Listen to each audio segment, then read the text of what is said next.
નડિયાદ મહાનગરપાલિકાની ચૂંટણીમાં high voltage drama શરૂ થઈ ચૂક્યો છે। કોંગ્રેસના 25 ઉમેદવારોને રાતોરાત અજ્ઞાત સ્થળે ખસેડી દેવામાં આવ્યા છે।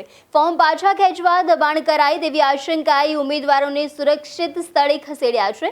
ઉમેદવારી ફોર્મ ખેંચવાની અંતિમ ઘડીઓ પહેલા જ વિરોધીઓએ કોઈ ખેલ ખેલે તે પૂર્વે જ નડિયાદ કોંગ્રેસ એલર્ટ મોડ પર આવી ગયું છે। સામ દામ દંડ ભેદની નીતિથી બચવા કોંગ્રેસનો માસ્ટર શો જોવા મળ્યો હતો। પોતાના અડોધડ ઉમેદવારોને અંડરગ્રાઉન્ડ કરી દેવામાં સરોજબેન મેકવાન, કલ્પેશ પ્રજાપતિ સહિત 25 ઉમેદવારોને તોડજોડથી બચાવવા માટે કોંગ્રેસ દ્વારા મોડી રણનીતિ ઘડવામાં આવી છે। હાઈકમાન્ડના સીધા આદેશ બાદ કોંગ્રેસના 25 ઉમેદવારોનું અજ્ઞાત સ્થળે સ્થળાંતરિત કરી દેવામાં આવ્યું છે।